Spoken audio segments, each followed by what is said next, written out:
যোগমায়ার সাথে কথা বলে চমকে গেল রেহান। সম্পূর্ণ জানতে দেখতে থাকো। গল্পের শুরুতেই দেখা যায় অর্ণা অনেকগুলো কার্ড নিয়ে এসেছে। সেই কার্ডে বারবার করে একই কথা লিখতে থাকে, love you R love you. এসব দেখার পর ঐশানীর মনে হয় অর্ণা এগুলো কেন করছে। ওকে তো সত্যি কথাটা বলতেও পারিনি। অর্ণা তো জানেই না রেহান বিবাহিত। এরপরেই ঐশানী বলে, দেখ বোন, তুই এরকমটা করিস না, এটা ঠিক হচ্ছে না। অর্ণা তখন বলে, কেন দিদি ভাই, ঠিক হচ্ছে না কেন? আমি কোনো ভুল করেছি? বল না তুই, আমি কি কোনো ভুল করেছি? আর তখনই বারবার করে এটা বোঝাতে থাকে ঐশানী যে আমার মনে হয় তুই যার কথা ভাবছিস সে হয়তো অন্য কাউকে ভালোবাসে, হতেই তো পারে। কিন্তু অর্ণার মনে হয় অর্ণা যখন তাকে ভালোবেসেছে সে শুধুমাত্র তারই। এর মধ্যেই ঐশানীর মনে পড়ে যায় রেহান যখন এসে বারবার করে হসপিটালে যোগমায়াকে খুঁজছিল, তখনই দেখা হয়েছিল রুদ্রাণীর সাথে। রুদ্রাণীকে ঐশানী জিজ্ঞেস করেছিল, আচ্ছা উনি কি কিছু খুঁজছে? তখন রুদ্রাণী বলেছিল, হ্যাঁ খুঁজছে, ওর স্ত্রীকে খুঁজছে, ওর স্ত্রী মিসিং। সেখান থেকে ঐশানী জানে যে রেহানের স্ত্রী আছে, কিন্তু সেই স্ত্রী যে যোগমায়া নিজে সেটা এখনো জানেই না ঐশানী। এর মধ্যেই অর্ণা বলে, একবার আমার হিরোকে ফোন করে দেখি, বুঝলি আমার হিরো কি করছে, কারণ আমার হিরোকে ছাড়া আমার কিছু ভালোই লাগে না। তখনই ঐশানী বলে, তুই না সত্যি বাড়াবাড়ি করছিস, সবের কোনো দরকার ছিল না। কিন্তু রেহানকে ফোন করে আই লাভ ইউ বলতে থাকে অর্ণা। আর রেহান তখন বলে, আপনি এসব কি বলছেন? আপনার কোনো কথাই তো আমি বুঝতে পারছি না। অর্ণা তখন বলে, কেন আপনি বুঝতে পারছেন না আপনাকে ঠিক আমি কতটা ভালোবাসি? আমি আপনাকে খুব ভালোবাসি hero, I love you. Rehan তখন বলে, আপনার সাথে আমার কোনো সম্পর্ক নেই, তাই বারবার করে লাভ ইউ বলে কোনো কিছু মানে দাঁড়াবে না কিন্তু। এর মধ্যেই যোগমায়ার সাথে কথা বলাতে থাকে অর্ণার। বলে, এই তুমি একবার কথা বলো না, বোঝাও না আমি ওকে ঠিক কতটা ভালোবাসি। যোগমায়াকে জোর করে ফোনটা ধরিয়ে দেয়। যোগমায়া বলে, হ্যালো। রেহান তখন বলে, কে বলছেন আপনি? আপনার গলাটা খুব চেনা চেনা লাগছে। যোগমায়া তখন বলে, আপনি আমাকে চিনবেন না, অর্ণা খুব ভালো মেয়ে, ও আপনাকে ভালোবাসে। ও বারবার করে একটা কথাই বলছে যে আপনাকে ও খুব ভালোবাসে, আপনি বা ওর কথা শুনছেন না কেন? রেহান তখন বলে, আপনি এসব বলার কে? আমি ওকে ভালোবাসি না। এর মধ্যেই অর্ণা ফোনটা নেয়, বলে, কেন আমি কোন দিক থেকে কম আছি? রেহান আর কোনো কথা না বলে ফোনটা কেটে দেয়। আর তখনই অর্ণা বলে, দেখলি দিদি, দেখলি ফোনটা কিভাবে কেটে দিল? ঐশানী বলে, তোকে তো বারবার করে একটা কথা বলছি, তুই যে কেন বুঝতে পারছিস না সেটাই আমার মাথার মধ্যে ঢুকছে না। এদিকে উৎসাহ চলে এসেছে কথা বলতে রেহানের সাথে, আর বলে, রেহানদা, এই বাড়িতে আমারও পাট চুকিয়েছে।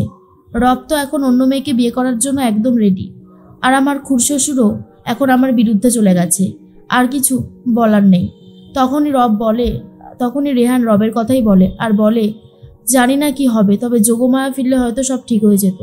উৎসাহ তখন বলে, যোগমায়া ফিরবেই বা কি করে? ওর অবস্থাও তো অনেক বেশি খারাপ, তাই না? তখন রেহান বলে, তা তো ঠিকই, কিন্তু যোগমায়া কোথায়? ওকে যদি একবার খুঁজে পেতাম তাহলে খুব ভালো হতো। উৎসাহ বলে, যেখানে বাড়ির বউকে এইভাবে শেষ করার প্ল্যান করা হয়, সেখানে বাড়ির বউ কি এত সহজে আর ধরা দেবে? জানি না যোগমায়া বেঁচে আছে কিনা। এর মধ্যেই রাজেশ্বর কথা বলতে থাকে গায়ত্রী দেবীর সাথে।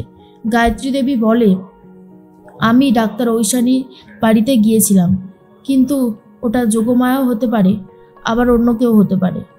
আমার একটা ডাউট হচ্ছে, কিন্তু সেই ডাউটটা যতক্ষণ না ক্লিয়ার করতে পারছি ততক্ষণ আমারও আর কিছু ভালো লাগছে না। যোগমায়া বেঁচে আছে, ও এত সহজে মরতে পারে না। কিন্তু রাজেশ্বর বারবার করে বলে, আমার মনে হয় না যোগমায়া বেঁচে আছে, ও অনেক দিন আগেই মারা গেছে। আরে বাবা, আপনার এত মেনে নিতে প্রবলেম হচ্ছে কেন বলুন তো?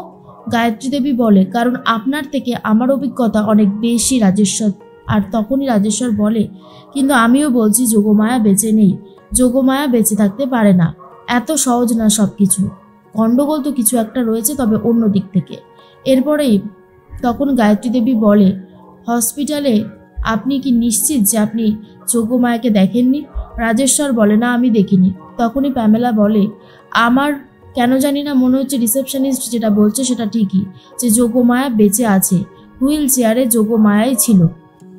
কিন্তু তখনই রাজেশ্বরের সাথে আরেকজন যিনি রয়েছেন তিনি তখন বলে, কিন্তু আমার সেটা মনে হয় না, আর সিসিটিভি ফুটেজেও সেই কভারেজটুকু আসেনি। ওখানে এতটাই ভিড় ছিল যে কে বসে আছে হুইল চেয়ারে তার মুখ স্পষ্ট নয়, ওই দিকটায় সিসিটিভি ক্যামেরা যায়নি।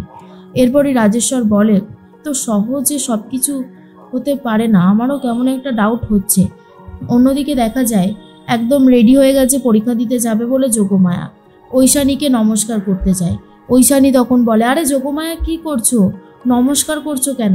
যোগমায়া তখন বলে, কেন করবো না ঐশানীদি, একবার নমস্কারটা করতে দাও না, তুমি আমাকে নতুন করে জীবন দিয়েছো, তোমাকে একটা নমস্কার না করলে হয়? আজকের দিনে তোমাকে তো নমস্কার করতেই হবে। এরপর ঐশানীর পায়ে হাত দিয়ে নমস্কার করে যোগমায়া। ঐশানী তখন বলে, তুমি যে এরকম পোশাকে যাচ্ছ কেউ তোমাকে চিনে ফেলবে না তো?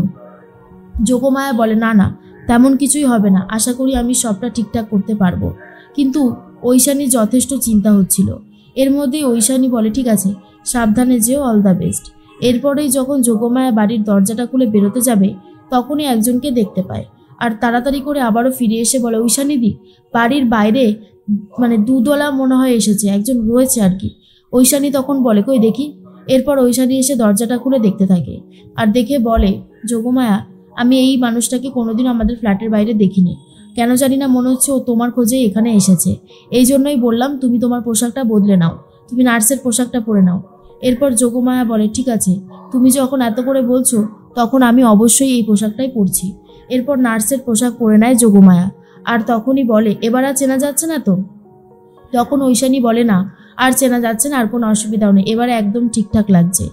এর মধ্যেই যোগমায়া দরজা খুলে বেরিয়ে যায় আর তখন সেই লোকটা গায়ত্রী দেবীকে বলে, এখনই একজন নার্সকে বেরোতে দেখলাম। গায়ত্রী বলে, নার্স? নার্স তো এইভাবে পোশাক পরে বেরোবে না, আরে ইডিয়েট, ওর পেছনে ফলো করো, আমার মনে হয় আমি যার খোঁজ করছি সেই ওই মেয়েটা, তোমাকে দিয়ে না কোনো কাজ হবে না। সেই লোকটা তখন বলে, ঠিক আছে ম্যাডাম, আমি দেখছি, আপনি ফোনটা রাখুন। এরপর যোগমায়া তাড়াহুড়ো করে অটোতে উঠে যায়। সেই লোকটা তাড়াহুড়ো করেই ফলো করতে থাকে কিন্তু সেভাবে আর ফলো করতে পারে না। গায়ত্রী দেবীকে আবারও ফোন করেছে আর বলে, ম্যাডাম, ওই মেয়েটাকে আর খুঁজে পাচ্ছি না, ও মনে হয় চলে গেছে। গায়ত্রী দেবী বলে, ওখানেই আশেপাশে থাকো, ও ঠিক বাড়িতে তো ঢুকবেই, তখন তুমি দেখে আমায় বলবে, মনে থাকবে তো? তখন সেই লোকটা বলে, ঠিক আছে ম্যাডাম, আপনি যেমনটা বলছেন তেমনটাই হবে। রাজেশ্বর জিজ্ঞেস করে, কি হয়েছে? গায়ত্রী দেবী বলে, ঐশানীর বাড়ি থেকে কেউ একজন বেরিয়েছে, কিন্তু এখনও সেই খবরটা কনফার্ম হয়নি। প্যামেলা তখন বলে, দেখা যাক কে বেরিয়েছে।